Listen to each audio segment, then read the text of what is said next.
All right, so now we're on question number 3. And this was one that we had a problem with in our common assessment. So I'm going to go over on how I do this. It says, which group of numbers contain the factors of both 12 and 36? And then it gives you these 4 options of A, B, C, and D. So let me show you the first thing that I would do in order to understand how to figure out the factors of both 12 and 36. So when I'm on my notebook, I know that I have 12 and that I have 36. And I kind of do this and make this triangle thing.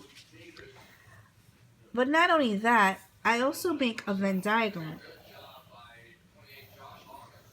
Because you want to know which factors both 12 and 36 have. So this is 12 and this is 36. So when I'm looking at this, I think, okay, what times what? One number times another number equals 12. So if I start out, I will say, okay, well, 1 times 12 is 12. And then 2, is there any 2? Yeah, 2 times 6 equals 12.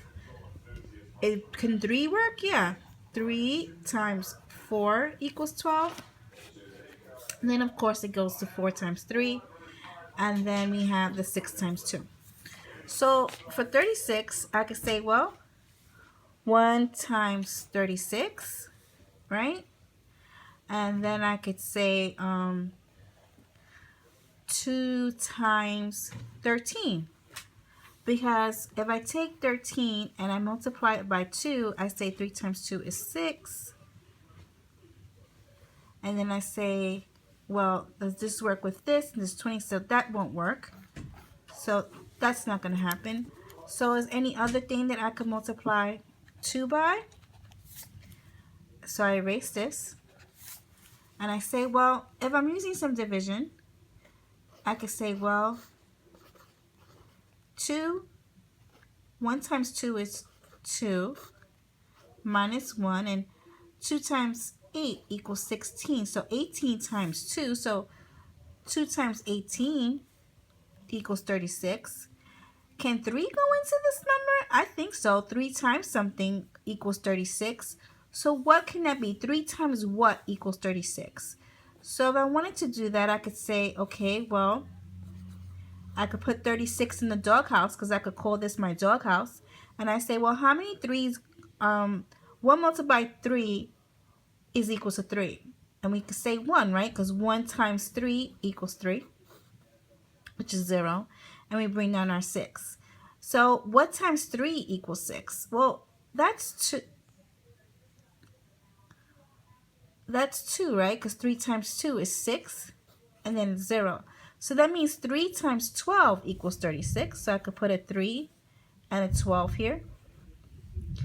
I could also do 4, right? Let me see. Can 4 go into 36? I think so, because 4 times 9, excuse me, equals 36. Now I have all these factors here of 36. And then I have all these factors here of 12.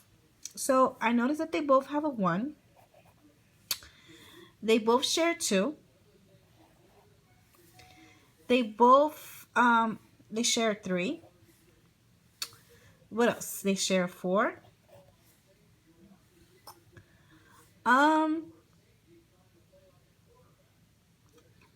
They also share a 6, because 6 times 6 6 times 6 is 36, so there's a 6 in there to be shared, and then you have the 12, right? So that's in the middle. These are the numbers that they share. Then the answers that they give us is A, which is 1, 12, 36, 9, and 8. And then they have the answer of B, which is 2, 4, 6, 8, and 12. Then they have C, which is 1, 2, 4, 6, and 12, right? And then they have D, which is 1, 2, 3, 4, and 5. Well, automatically I look at this and I'm like, okay, none of these, that won't work. And in here, it's true they have the 1, 12, but not 36 and not 9, so, and this 8, so that won't work. And B has 2, 4, 6, 8, and 12, but that's not what they share. What they do share is the 1, the 2, the 4, the 6, and the 12. They share this, the 1, the 2, the 4, and 6, and 12. That was right here. They don't share this. So when I look at this, these are all the things that they shared. So doing this Venn diagram, making sure that I'm looking through everything, trying to find out the factors. This is what they shared. So C would be the best answer. So when you're looking for factors, it's just basically finding out what numbers multiplied by another number will equal this number. And this is kind of like what I did here in doing these two parts. So by doing this and doing a Venn diagram, I'm looking at all the factors that both of them share. That's what we mean about things that are being shared. All right? We'll talk about this more in class.